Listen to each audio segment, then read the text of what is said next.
Lo que está pasando en Venezuela se ha vuelto un asunto no solamente de los venezolanos, sino del mundo, de Europa. Pero ustedes pensarán, bueno, de Europa, ¿qué quiere decir? Que toda Europa se ha ido en contra de Venezuela. No, hay excepciones como las del señor Víctor Orbán. Hablamos, por supuesto, del primer ministro de Hungría, quien se ha vuelto un personaje incómodo, muy incómodo para Occidente y para la propia Unión Europea, aunque parezca irónico considerando que ahora mismo Hungría asume un papel respecto a la Unión Europea, ¿no? ¿Qué pasó? La Unión Europea había preparado un comunicado en conjunto de condena a Nicolás Maduro. Decían que en Venezuela se dio un fraude. Víctor Orbán, sencillamente, lo que hizo con ese comunicado, se lo pasó por la barbilla, por decirlo con cierta elegancia. Ha bloqueado este comunicado de la Unión Europea. Ha dicho, señores, yo no estoy de acuerdo, Hungría no se va a prestar para este circo que quieren ustedes exponerle al mundo. Víctor Orbán, el mismo que hace unos días nada más fue señalado por Polonia. Le dijeron, si usted, señor, no se siente cómodo en la OTAN y la Unión Europea, ¿qué espera para irse? Eso le dijeron a Víctor Orbán. Y por cierto, detalle no menor, hace unas horas nada más se acaba de confirmar algo que también se ha vuelto tendencia. Orbán, al ser bloqueado por los fondos de la Unión Europea, ha tenido que recurrir a China, un préstamo millonario. La presencia de China entonces se hace fuerte también en este contexto. Orbán, el personaje de esta historia que tiene que ver con muchos eventos en el mundo. Y por favor, quédense en sintonía de esta conversación porque hablaremos también de lo que está ocurriendo en el Medio Oriente, señores. Acabaron con el líder de Hamas y desde Irán han dicho, es momento de atacar a Israel. Vamos a hablar de este y otros asuntos con un invitado de lujo, un analista internacional con el que hemos hablado en muchas ocasiones y que siempre tiene algo importante que contarnos desde su mirada. Hablamos del señor Fernando Moragón. Fernando, bienvenido a Prensa Alternativa. Hola, Enzo, encantado de estar como siempre con vosotros en Prensa Alternativa y es, pues eso, un placer. Me lo paso yo esto, vamos, mejor que vosotros, me lo paso yo hablando y bueno, y respondiendo como puedo a las preguntas que me hacéis. Perfecto, Fernando, gracias por estar con nosotros.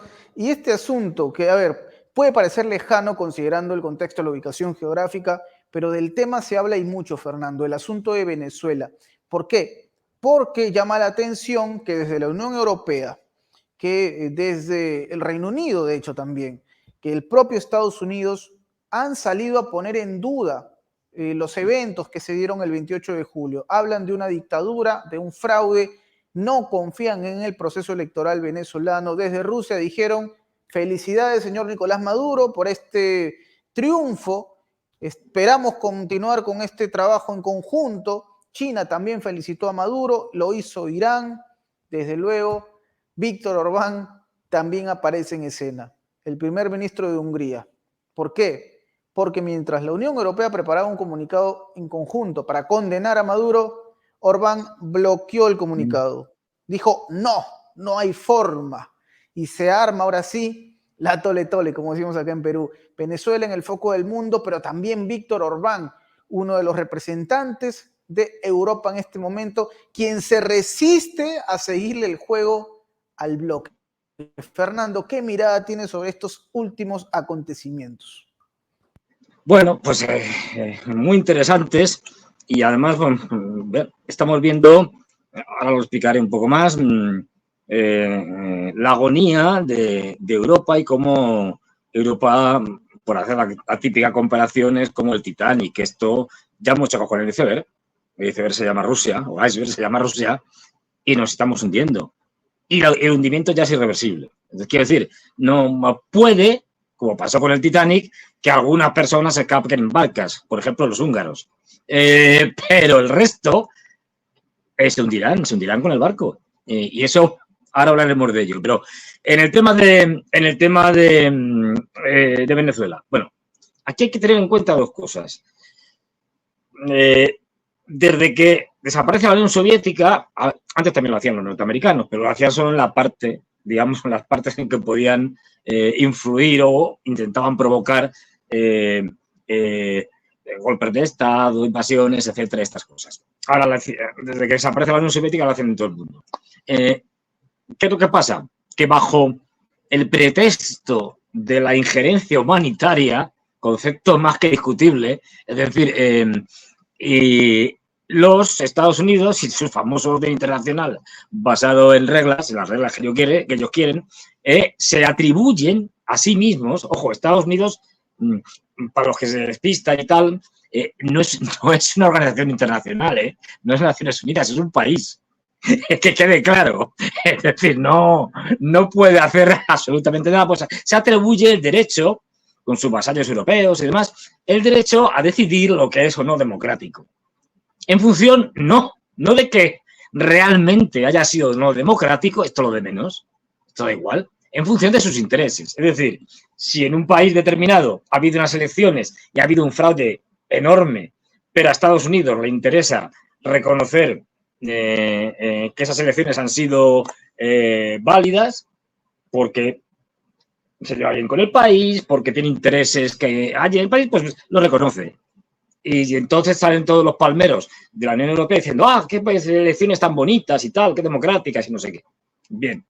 Si por en el otro lado, si por alguna razón un país hace unas elecciones democráticas, perfectas, es decir, o casi perfectas, es decir, con una transparencia infinita, pero a Estados Unidos no le interesa ese país, o es contrario o enemigo de ese país, pues da igual lo que haga, van a salir diciendo que esto ha sido un fraude, pero como una catedral. ¿Qué es lo que estamos viendo ahora? Es decir, da igual lo que pase en Venezuela. Esto ya estaba preparado.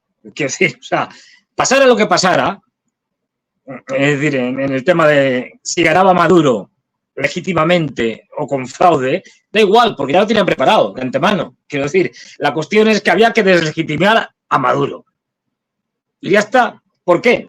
Pues porque al final lo que tenemos debajo, lo que tenemos en el fondo, porque, a ver, no nos engañemos, ni a Estados Unidos ni a la Unión Europea o a los europeos les importa un pimiento los venezolanos. Pero un pimiento, nada, cero, como si se mueren todos de hambre. Les da absolutamente igual. Lo que les interesa fundamentalmente es lo de siempre, por lo que se hacen las guerras, por lo que se hacen actualmente, lo que subyace a casi todos los conflictos. Petróleo. Petróleo, que no olvidemos, que aunque es un petróleo pesado, pero es un petróleo que utiliza fundamentalmente ese tipo de petróleo pesado, las refinerías norteamericanas, para la gasolina y sobre todo, lo que es más importante que la gasolina, el diésel. No todas las refinerías que hay a lo largo del mundo pueden refinar cualquier tipo de petróleo. Ahí, digamos, están especializadas en petróleos pesados, petróleos ligeros, de un tipo, de otro, con mayor o menor acidez, con lo cual tú no le puedes dar cualquier petróleo a cualquier refinería porque no lo puede, no está en condiciones. Y las norteamericanas están especializadas porque la relación con Venezuela, muy anterior a la época de Chávez, es decir, ha sido grande, estaban especializadas en buena parte en el petróleo pesado de Venezuela. Entonces, Estados Unidos necesita el petróleo pesado de Venezuela porque no olvidemos dos cosas muy importantes. Cuando nos cuenten batallitas de que los derechos humanos, la democracia, las libertades y demás tonterías, nada de eso es verdad. Es decir, son pretextos para poder legitimar intervenciones directas o indirectas por parte del imperio y sus vasallos. Lo que subyace debajo es básicamente dos cosas. Una, hay más cosas, pero bueno, es decir, como la permanencia de la hegemonía mundial de Estados Unidos y tal, pero bueno, es el control por los recursos energéticos mundiales. Y quien controla la energía, controla el mundo, así de claro. Quien tiene el control directo e indirecto del carbón, pues, del petróleo, carbón y más, pero bueno, del petróleo, del gas, del uranio, de las famosas renovables, que en fin son un timo, pero bueno, porque no son ni limpias ni renovables, pero también son fuentes de energía.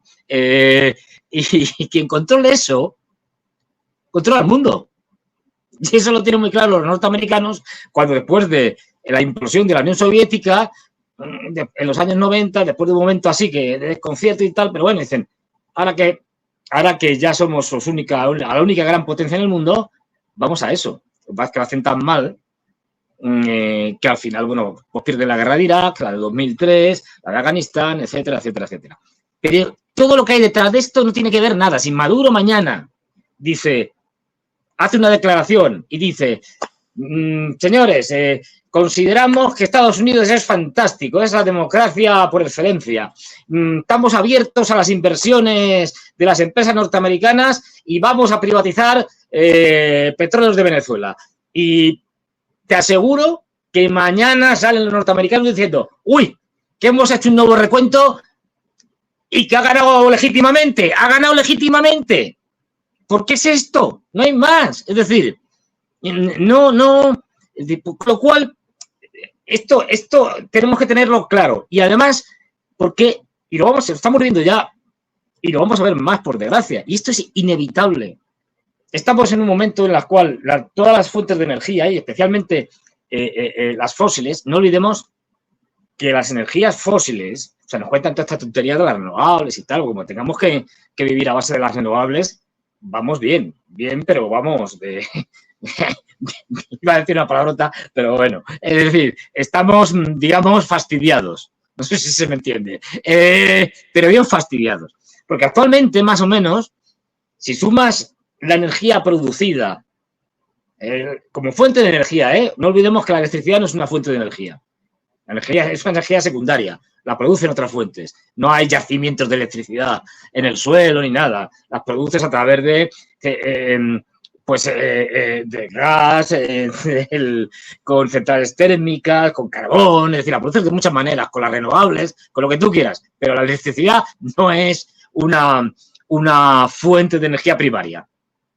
Para que nos entendamos, no hay electricidad que podamos coger y excavar y decir, uy, mira, un yacimiento de electricidad. No, se produce con fuentes de energía primarias. Me da igual que sea una central nuclear con uranio, o me da igual que sea una central térmica de carbón, o me da igual que sea una renovable con energía eólica. No hay electricidad en el planeta, digamos, explotable. La tienen que generar otras fuentes de energía. Esto hay que tenerlo claro. Actualmente, aparte que no todo es electrificable, es decir, no todo se puede electrificar, es decir, no todo puede moverse o puede hacerse trabajar a base de electricidad. Como intentemos, por ejemplo, coger un petrolero o un gran portacontenedores y no olvidemos como el 80% así del comercio mundial se hace a través del mar, es decir, son los grandes portacontenedores los que no por tierra. Bueno, pues como intentemos mover eso con electricidad, estamos apañados. Es decir, vamos, que mejor que nos metan en un psiquiátrico porque eso lo mueves con diésel, es decir, lo mueves con petróleo en última instancia. Es decir, o no hay manera. Digo por todas estas cosas y por qué al final se producen los conflictos y qué es lo que hay detrás. Y no nos cuenten si democracia sí, si democracia no. Si esto no tiene que ver nada con la democracia, ni con que la hayan ganado legítimamente, ilegítimamente, les haya caído del cielo. Esto no tiene que ver nada. Tiene que ver con eso y con que las fuentes de consumo de energía, el peak oil que llaman algunas veces, el pico del petróleo, pero bueno, ya lo hemos pasado. Es decir, aproximadamente, más o menos, en la primera década del siglo XXI se llegó, y aquí es donde está la trampa, digamos, se llegó al máximo posible de explotación de petróleo. Ahora bien, ¿de qué petróleo? Porque hemos seguido consumiendo más petróleo. Y dices, esto no cuadra. Si me estaba diciendo Fernando que hemos llegado al máximo de extracción de petróleo y que a partir de ahí hemos empezado a caer, porque cada vez cuesta más extraer petróleo y cada vez hay menos, ¿cómo es que hemos seguido aumentando el consumo de petróleo?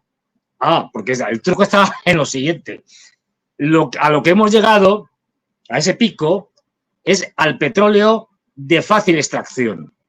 Es decir, al petróleo propiamente dicho, que como en Arabia Saudí das una patada al suelo y sale. Es decir, de hecho, los costes, Arabia Saudí tiene unos costes de extracción de petróleo ridículos. No me acuerdo cuánto eran, pero 6 o 7 o 8 dólares por barril. Por eso, cuando quiere, puede hacer, como lo hizo hace unos años, puede bajar los precios del petróleo y hundir los mercados, porque tiene un petróleo muy barato. Este petróleo barato es el que ha llegado al pico y está decreciendo. El aumento del consumo lo estamos haciendo con petróleos sucios, por llamarlo de alguna manera, que a veces casi no son petróleo. Pero bueno, ¿qué es? Gas de esquisto, la fracturación hidráulica de los norteamericanos. Mucho más cara y mucho más contaminante, en fin, con muy poquitas ventajas, con petróleo, con pozos de extracción que se consumen rápidamente y, bueno, extraordinariamente contaminantes, consumidoras de unas cantidades enormes de agua, de arena, en fin, algo tremendo, carísimo y desastroso. ¿Con qué lo estamos haciendo también? Pues con los petróleos estos también de ¿cómo se llaman? No me acuerdo ahora. Bueno, los que tienen en Alberta, en Canadá, que es también un tipo de petróleo muy sucio. Lo estamos haciendo con fuentes de petróleo, digamos, que antes ni se nos ocurriría utilizar por sucias, por caras y por digamos, poco aprovechables. Es decir, pues, lo que extraes de petróleo, de esas, por ejemplo, cuencas de esquisto y tal, yacimientos de esquisto, es proporcionalmente muy pequeño comparado y muy costoso comparado con lo que haces con el petróleo normal, digamos. Eso es lo que nos ha permitido seguir consumiendo petróleo. Pero todos los estados saben, y especialmente las grandes potencias, que la fiesta se ha acabado, que cada vez va a haber menos fuentes de energía para más gente. Es decir, con lo cual las guerras por las fuentes de energía se van a intensificar de una manera extraordinaria. Una de las razones que subyace, no es la única, pero una de las razones que subyace, y que lo dijo ya Wolfowitz en su famoso informe del 92, de 1992, que subyace es que en la guerra contra Rusia, es que Rusia es rica en recursos, y especialmente recursos energéticos. Es rica en uranio, pero sobre todo rica en gas y es rica en petróleo. Con lo cual, si destruimos Rusia, y como planteaban algunos tarados, la fracturamos en varios estados, podremos dominarles fácilmente y quedarnos con sus recursos. Eso es lo que subyace. Más allá de... Porque ya no hay enfrentamiento ideológico. Y es decir, ya no... Wolfowitz lo dijo claramente, o sea, lo dijo en ese informe que era secreto y que luego salió a la luz al siguiente año, no me acuerdo si primero en el Washington Post y luego en el New York Times o al revés, pero dice, y además se puede acceder, quiero decir, si uno paga la suscripción al periódico, se va a la hemeroteca del periódico, ¡pum!, y lo sacas. Lo que viene a decir es, señores, es que nos da igual que Rusia sea una democracia, que sea una dictadura, que sean comunistas, que sean capitalistas, es indiferente. Rusia es un rival, porque es una potencia nuclear, porque es un gran país en el sentido de área, ¿no? Pero sobre todo porque es un país con unos enormes recursos que sabemos que tendremos que necesitar más tarde o más temprano, con lo cual será siempre un enemigo a batir y habrá que derrotarlo para poderlo quedar con sus recursos. Esto es lo que hay detrás. Luego te lo enmascaran, que si los ucranianos, la lucha por la libertad, el derecho que tienen a meterse en la OTAN. No. Esto es palabrería, es fake news, como diríamos ahora. Es decir, falsas noticias, encubrimientos. No, lo que se quiere, lo que estamos es en una guerra por los recursos energéticos. Que esto lo tenga todo el mundo claro. Luego se le pueden dar más razones, no es que sea la razón única, pero sí la razón principal, y es por eso, porque vamos a ver cada vez más guerras, porque no va a haber para todos, y los países, y no olvidemos que estamos en un sistema que se llama capitalista, en todo el mundo. Si quieres quitamos Corea del Norte, pero bueno, pero vamos, con lo cual lo que va a haber es una guerra entre potencias capitalistas que se van a matar y van a hundir, como lo están haciendo con Europa, por ejemplo, por los recursos energéticos y que son la clave de todo, de la industria. No tienes industrialización si no tienes energía. Está claro. Es decir, por eso todo el mundo está moviéndose. Y esto es lo que ha llevado, o lo que lleva a que los Estados Unidos, pase lo que pase en Venezuela, y eso es lo de menos. Va a decir siempre, si no les hacen caso, va a decir siempre que aquello ha sido un fraude, que aquello es terrible y tal, porque